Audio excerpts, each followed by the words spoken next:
Anak, selamat sore. Puji Tuhan, kita sekarang bisa ibadah kembali ya pada hari ini. Anak-anak, mari kita tundukkan kepala kita mau mulai ibadah kita minta pertolongan dari Tuhan. Tuhan Yesus yang baik, selamat sore, terima kasih Tuhan. Kami semua, Bapak beri kami sehat, kuat, dahsyat, dan berkat yang berlimpah-limpah sehingga kami hari ini bisa ada sebagaimana kami ada. Tuhan Yesus, kami mengucap syukur, kami mau berterima kasih, kami mau beribadah Tuhan kepada Engkau hari ini ya Bapak. Mari Bapak berkati dari awal, tengah, sampai akhirnya. Terima kasih Tuhan Yesus. Amin. Oke, anak-anak, kita akan memuji Tuhan dulu ya. Yuk, kita mau memuji Tuhan dengan lagu yang pertama ini.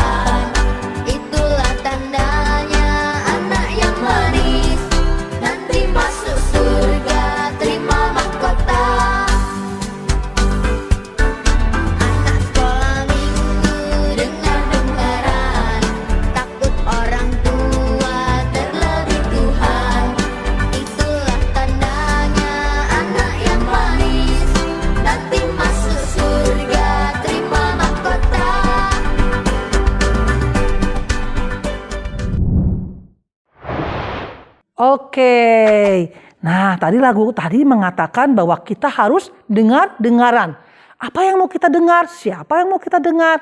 Nah, di dalam lagu yang kedua ini, kita akan mendengarkan bahwa yang harus didengar adalah firman Tuhan. Ya, mari kita nyanyikan lagu yang kedua.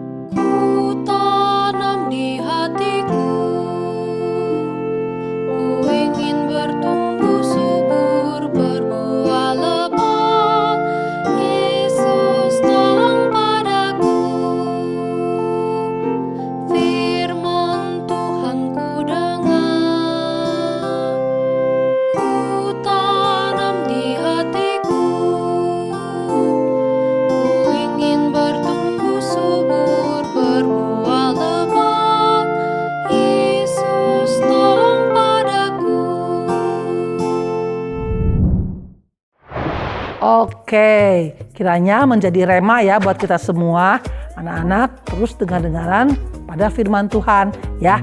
Oke, hari ini kita akan mendengarkan firman Tuhan kembali.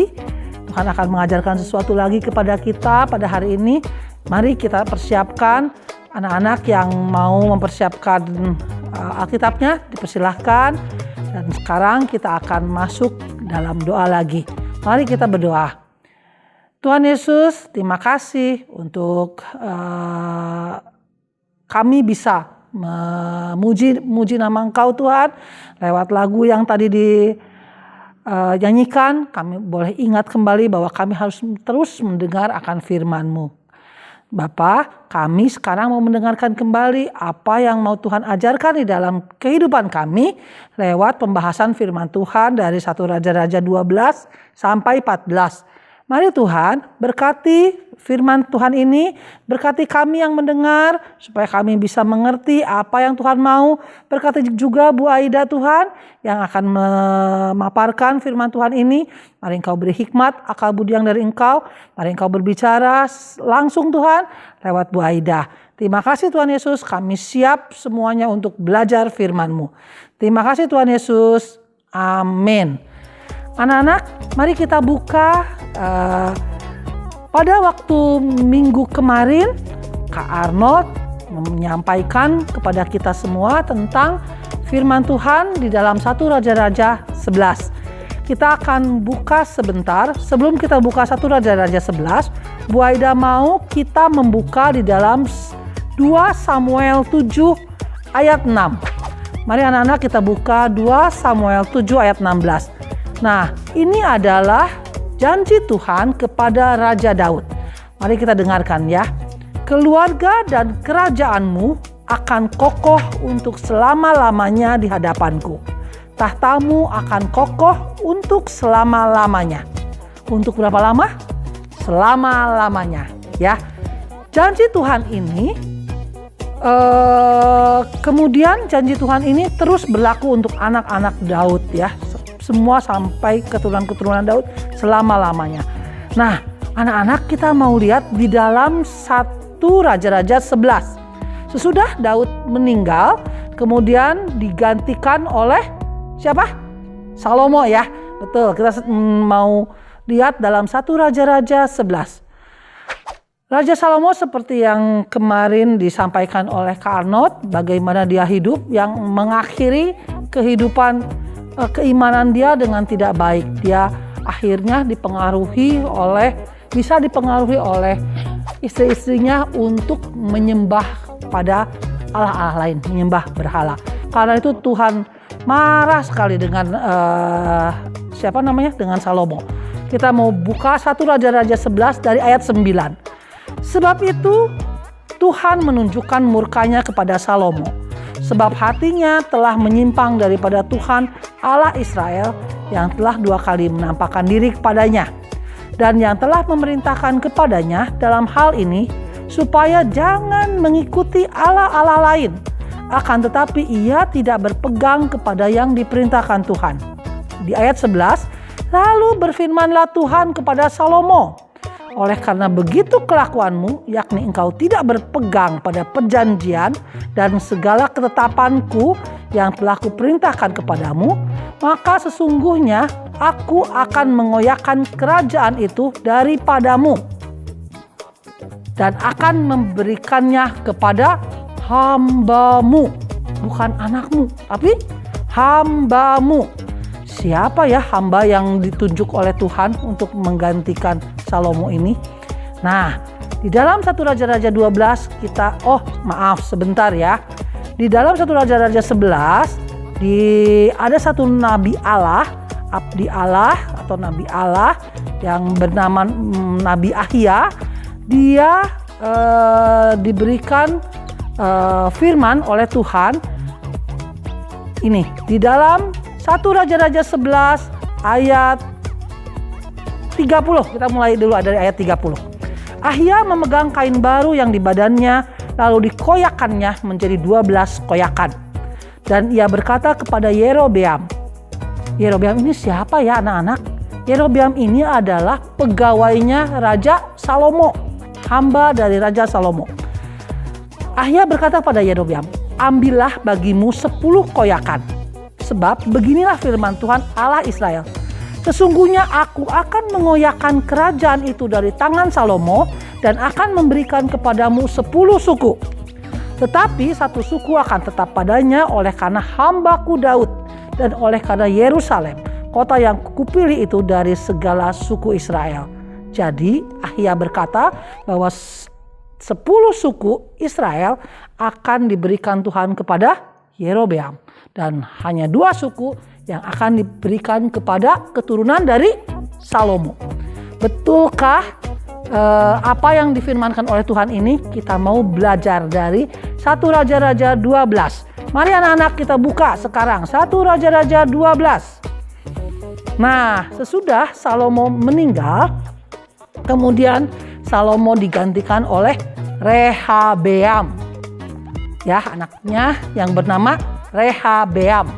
Nah, Rehabeam kemudian dia pergi ke Sikem. Ke Sikem untuk dinobatkan menjadi seorang raja. Nah, Yerobeam yang pada zaman Salomo dia melarikan diri ke Mesir karena dia takut dibunuh oleh Raja Salomo. Soalnya Raja Salomo berniat untuk membunuh dari Yerobeam ini. Lalu itu dia pergi ke Mesir. Pada saat mendengar bahwa Salomo sudah meninggal, maka Yerobeam kembali ke Israel dan dia bersama-sama dengan rakyat Israel, dia memohon kepada Rehabeam. Bapak Rehabeam, tolong dong supaya apa yang tanggungan yang diberatkan oleh Raja Salomo janganlah diberatkan lagi kepada kami. Tolong dong diperingan, kami berat katanya rakyat dan Yerobeam.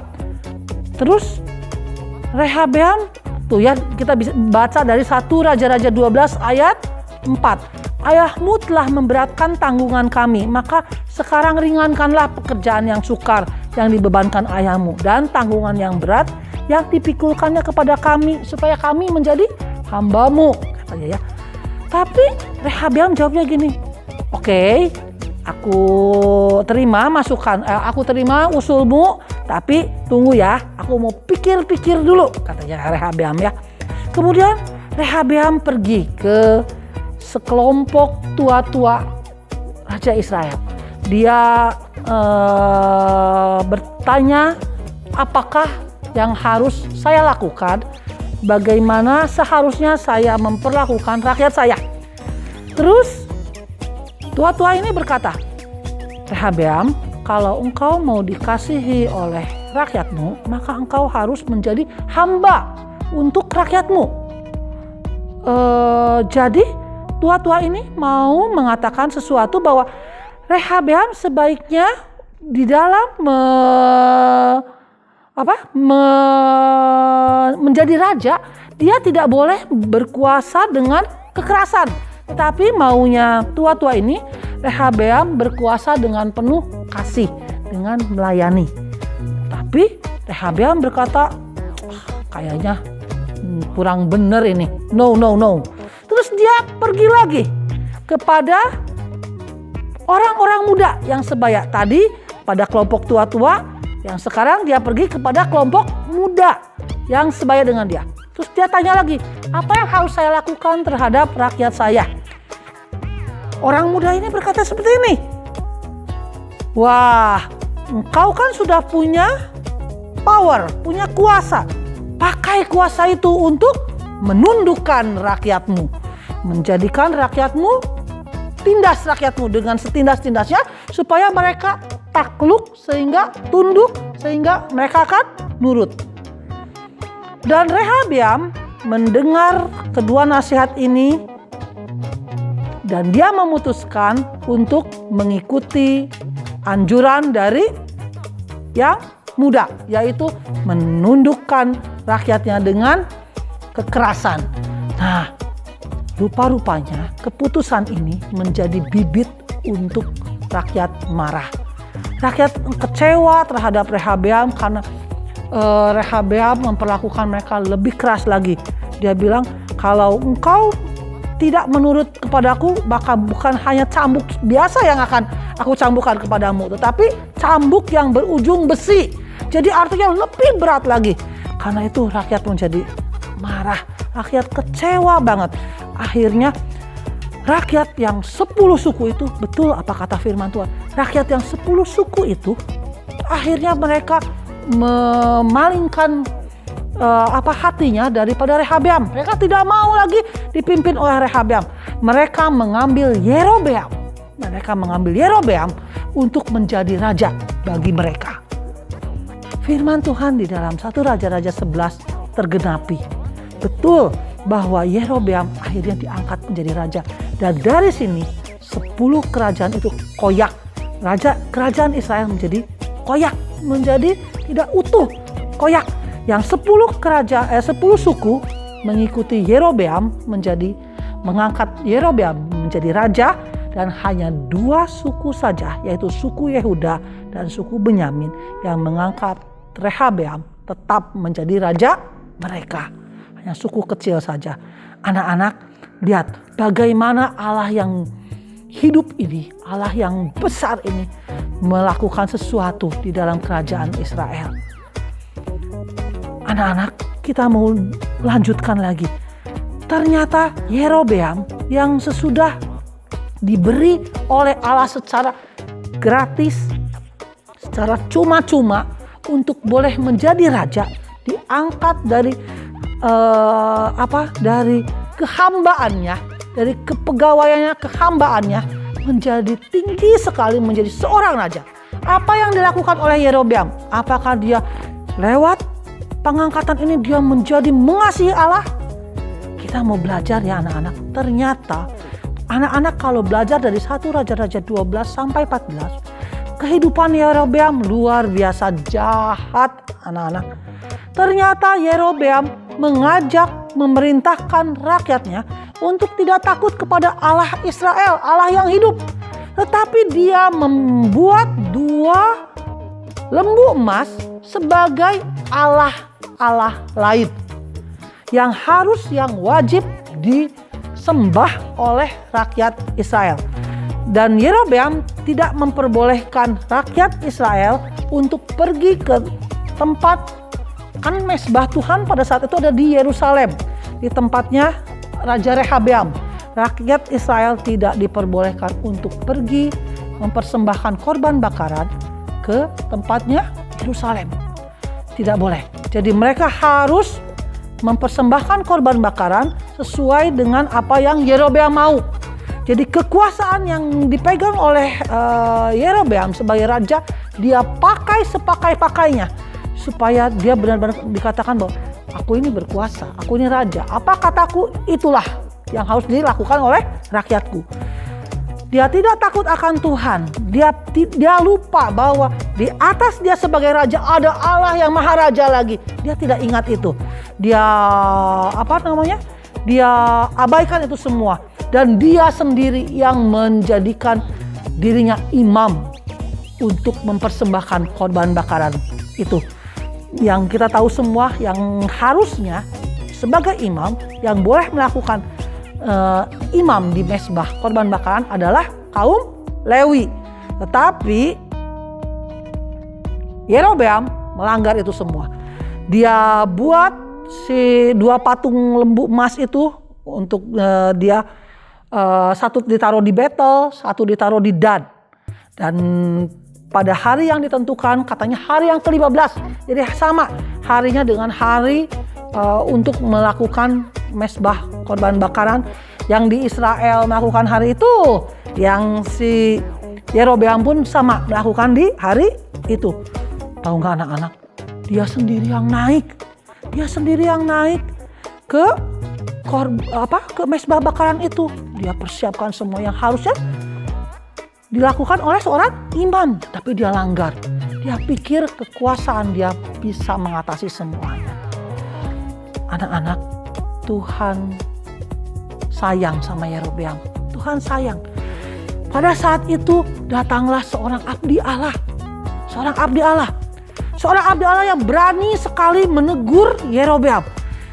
Pada saat Yerobeam di depan rakyatnya, memimpin rakyatnya untuk mempersembahkan korban bakaran, seorang abdi Allah berkata, mesbah, gitu ya. Dia teriak dari bawah ya, mesbah engkau akan runtuh. Karena firman Tuhan katakan bahwa mesbah ini akan runtuh dan abunya akan tumpah ke bawah gitu ya, tumpah ruah.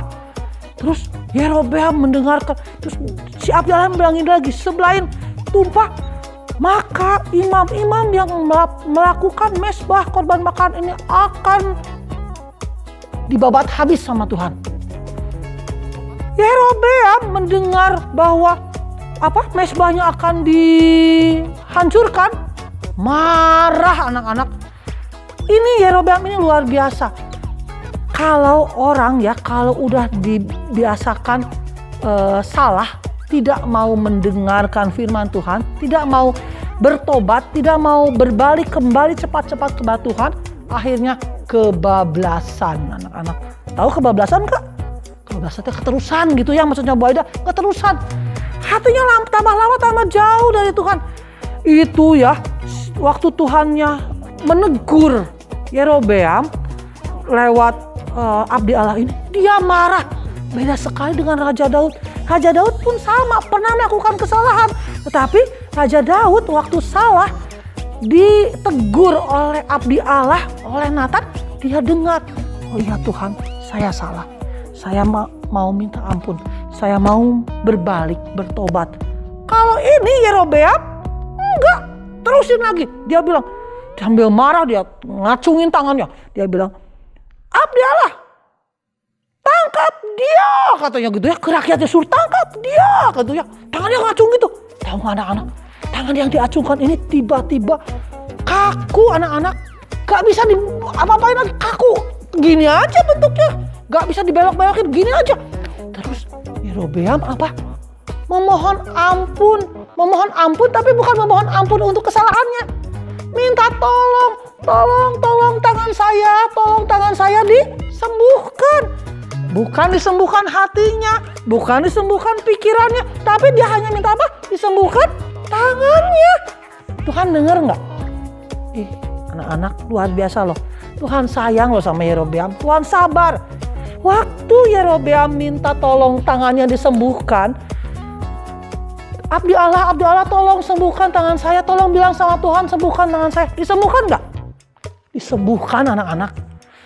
Tuhan sabar banget sama Yerobeam. Tuhan sembuhkan. Sesudah Abdi Allah itu berdoa kepada Tuhan, akhirnya tangannya Yerobeam kembali biasa lagi. Tetapi kesembuhan yang dia terima, apakah ini menjadikan dia berubah? Tidak anak-anak, tidak. Dia tetap jahat dan bahkan lebih jahat lagi.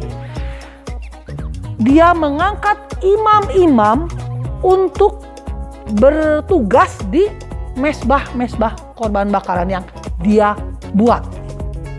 Jadi dia tidak ada rasa tobatnya, enggak bertobat. Wah, luar biasa ya. Kita mau belajar dari sini ya, betapa harus hati-hati kita hidup. Orang kalau dikasih kekuasaan, hati-hati, bisa sampai menghilangkan imannya kepada Tuhan. Jadi jangan dianggap, wah dah saya mah gak bisa apa-apa, wah dah saya mah miskin. Ternyata orang kaya pun bisa dia kehilangan kepercayaannya kepada Tuhan. Dan juga orang yang berkuasa seperti raja juga bisa dia sampai hilang kepercayaannya kepada Tuhan. Jadi kita harus hati-hati. Jagalah iman kita dengan tetap waspada. Wah, luar biasa. Sampai Bu Aida waktu baca ini, aduh Tuhan tuh sayang banget ya sama Yerobeam. Sabar banget. Tapi kesabaran yang Tuhan berikan tidak menjadikan dia bertobat. Hati-hati ya anak-anak. Kita hidup harus hati-hati. Jangan sampai kita kebablasan. Kalau kita salah, mari cepat-cepat kita minta ampun sama Tuhan. Kita kembali kepada jalan-jalan yang sudah Tuhan kasih gitu. Terus percaya bahwa Engkau Tuhan adalah Allahku. Kalau Yerobeam ini dia sudah tidak mempercayai lagi Allahnya sebagai Allahnya lagi. Dia hanya mempercayai kekuasaannya sebagai Allahnya dia. Dia kehilangan Allahnya di masa-masa jayanya. Anak-anak, tahu nggak anak-anak? Tuhan menghukum Yerobeam dengan anaknya yang bernama Abia itu sakit pada suatu hari. Anaknya Abia sakit. Nah, anaknya ini sakit terus Yerobeam bilang sama istrinya, istriku, coba kamu pergi ke Nabi Ahia. Tanyakan bagaimanakah anakku ini, apakah bisa sembuh atau bagaimana. Terus istrinya pergi ke tempatnya Nabi Ahia. Tahu nggak? Walaupun dia dengan berpura-pura menyamar supaya Nabi Ahia tidak tahu bahwa itu adalah istri dari Yerobeam. Tapi Tuhan udah ngomong sama Nabi Ahia, akan ada istri dari Yerobeam akan datang kepadamu. Katakan bahwa aku akan menghukum kerajaan Yerobeam. Dan Allah berkata bahwa semua laki-laki di dalam keluarga Yerobeam akan mati dan juga mayatnya akan dimakan oleh anjing ataupun oleh burung. Tidak dikuburkan anak-anak. Tuhan mau berkata bahwa aku tidak mau disandingkan dengan sesuatu yang tidak kudus. Karena Allah adalah kudus. Allah tidak bisa disandingkan dengan yang tidak kudus. Luar biasa. Yerobeam akhirnya dengan dengan kebebalan hidupnya, bebal sampai akhir hayatnya, Yerobeam tidak kembali percaya kepada Allah. Walaupun dia sudah diangkat oleh Allah tinggi-tinggi, tetapi pengangkatan Allah dan kesabaran Allah yang luar biasa buat hidup Yerobeam tidak menjadikan Yerobeam takut akan Allah.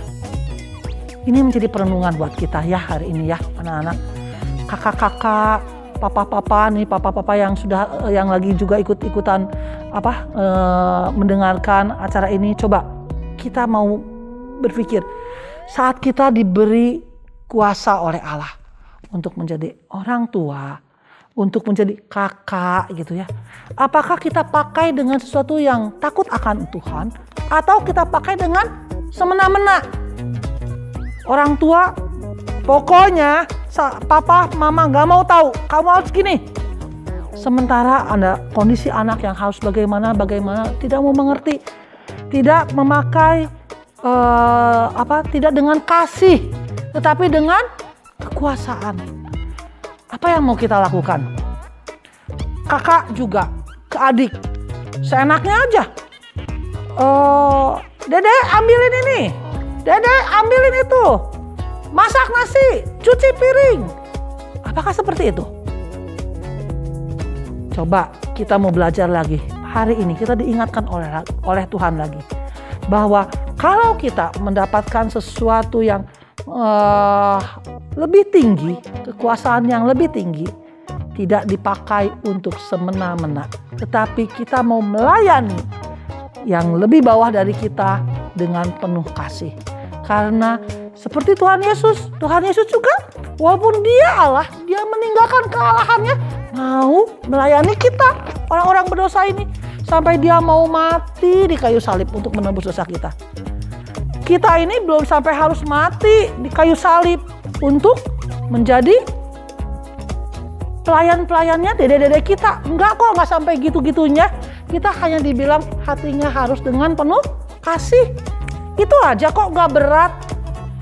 Kalau Tuhan Yesus lebih berat lagi, sampai harus mati di kayu salib, tebus dosa kita. Sampai dia menjadi hamba yang begitu hambanya. Menjadi hamba dosa, sepertinya dia berdosa menggantikan kita. Gak usah, kita gak usah sampai kayak gitu. Papa mama juga gak usah sampai gitu. Berjuang, melayani anak-anak, melayani istri juga melayani suami, gak usah sampai segitu-gitunya. Tapi mari kita lakukan semuanya ini dengan kasih. Sama seperti Bapak sudah mengasihi kita, mari kita lakukan semuanya dengan kasih. Seperti tadi yang si tua-tua katakan kepada Rehabeam, kamu harus melayani melayani rakyatmu supaya seperti hambamu, seperti seorang hamba, supaya rakyatmu mengasihi engkau. Jadi beda banget hukumnya Tuhan dengan hukumnya dunia. Beda. Kalau hukumnya dunia sama tuh dengan kata-katanya si orang-orang muda tadi kepada Rehabeam. Taklukkan, tundukkan, gitu kan ya. Makin keras engkau, makin engkau jago, makin engkau hebat, gitu kan. Tapi di dalam Tuhan tidak seperti itu. Makin engkau berkuasa, makin engkau harus tunduk. Jadi bukan engkau menundukkan, tapi engkau tunduk. Nah, luar biasa. Yuk kita hari ini belajar lagi. Betapa Allah yang luar biasa itu, Allah yang itu besar. Di atas papa mama, ingat, papa mama gak bisa berkuasa dengan seenak-enaknya. Suami kepada istri, istri kepada suami, papa mama kepada anak-anak. Ingat semuanya karena ada Tuhan lagi di atas kita semua yang harus kita hormati. Jadi mari kita semua, anak-anak, papa mama, semuanya, mari apapun yang kita lakukan, mari kita lakukan karena kita mau mengasihi Tuhan. Dengan kita mengasihi Tuhan, kita sangat mengasihi Tuhan, karena itu kita mau melayani yang harus kita layani. Suami melayani istri, anak-anak saling melayani dengan adik kakak, saling melayani sama papa mama. Anak-anak kalau dibilangin papa mama, sabar. Ayo, kalau salah jangan bandel, jangan bebal. Nanti kalau bebal, hatinya bisa diambil oleh iblis, imannya bisa diambil oleh iblis. Itu yang bikin kita harus hati-hati. Kenapa? Setiap kali kita melakukan kesalahan, kita harus cepat-cepat minta ampun sama Tuhan supaya kita tetap terjaga. Iman kita tetap terjaga di dalam naungan lingkupan Tuhan. Kalau enggak, kita bisa dibawa oleh iblis. Itu yang bahaya, ya. Nah, anak-anak, firman Tuhan hari ini sudah selesai. Kita akan baca dari Mazmur 95 ayat 3 sebagai ayat hafalan kita. Mari kita buka. Mazmur 95 ayat 3. Udah buka dulu ya. Mazmur 95 ayat 3. Sebab Tuhan adalah Allah yang besar dan Raja yang besar, mengatasi segala Allah. Allahnya kecil ya, segala Allah. Ya, kita ulang lagi. Sebab Tuhan adalah Allah yang besar dan Raja yang besar, mengatasi segala Allah. Allahnya kecil. Yuk, papa, mama, anak-anak boleh menerjemahkan sendiri. Allahnya apa ya di dalam hidupnya? Nah, Allah-Allah di dalam hidup kita ini kalah semuanya dengan Tuhan yang besar. Mari kita utamakan Tuhan yang besar itu, ya. Oke, selesai firman Tuhan hari ini. Dan nanti minggu-minggu depan kita akan belajar lagi bagaimana kehidupan tadi firman Tuhan katakan, janji Tuhan katakan kepada Daud bahwa kerajaannya akan kekal selama-lamanya. Selama-lamanya itu sampai gimana ya? Nah, nanti kita akan terus-terusan belajar ya. Oke, yuk kita akan berdoa. Kita akhiri ibadah kita hari ini. Ya, Tuhan Yesus, terima kasih. Tuhan sudah tuntun kami. Tuhan sudah memberikan pengertian-pengertian yang banyak kepada kami, Tuhan. Mari Tuhan, ajar kami kami mengerti, kami menghargai bagaimana Engkau sudah berkorban bagi kami, mengasihi kami. Dan itu menjadikan kami harus mengasihi lagi saudara-saudara kami, mengasihi lagi papa mama kami, menghormati mereka sama seperti kami menghormati Engkau, Tuhan. Terima kasih, ajar kami anak-anak semuanya Tuhan, untuk kami takut akan Engkau sepanjang hidup kami. Terima kasih Tuhan Yesus. Haleluya. Amin. Oke. Shalom anak-anak. Nah adik-adik, gimana? Seru kan tadi ibadahnya? Kakak lihat kayaknya di sini ada yang baru pertama kali hadir ya. Kakak ucapkan selamat datang di ibadah anak GKRI Mahkota Kemuliaan. Tuhan Yesus memberkati kalian semua. Adik-adik, buat yang pertama kali baru hadir, adik-adik bisa cek di bawah di description box. Ada di situ data diri ibadah anak. Nah, adik-adik tolong isi ya supaya kakak-kakak bisa mengenal kalian. Untuk adik-adik juga yang sudah sering hadir di ibadah anak tapi belum pernah mengisi data diri ibadah anak, tolong isi juga ya biar kakak-kakak bisa data kalian semua. Dan adik-adik, setelah ini adik-adik tolong mengisi presensi ibadah anak. Ingat sekali lagi, harus diisi ya.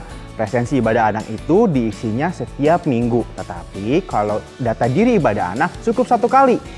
Di sana kakak bisa tahu adik-adik apakah ikut ibadah ini atau enggak. Nah adik-adik, jangan lupa abis ini pun harus memberikan ayat hafalan. Dikirim di grup ibadah anak. Link grup ibadah anak juga sudah ada di description box video ini. Adik-adik jangan lupa ya untuk mengirimkan ayat hafalan itu supaya kakak-kakak bisa tahu. Nih kakak akan menunjukkan video ayat hafalan minggu lalu. Silahkan ditonton. Tuhan Yesus memberkati kalian semua.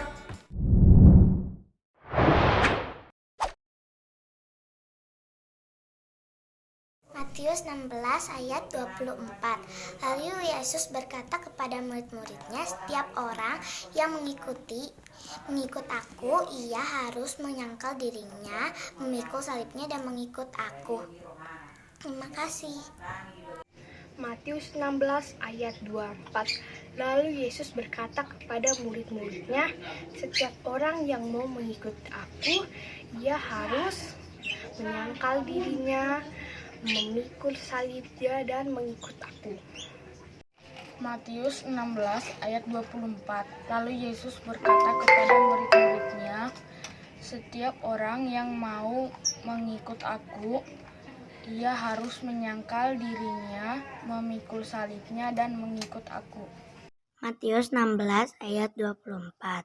Lalu Yesus berkata kepada murid-muridnya, "Setiap orang yang mau percaya kepada aku, ia harus menyangkal dirinya, memikul salibnya, dan mengikuti aku." Matius 16 ayat 24. Lalu Yesus berkata kepada murid-muridnya, "Setiap orang yang mau mengikut aku, ia menyangkal dirinya, memikul salibnya, dan mengikut aku."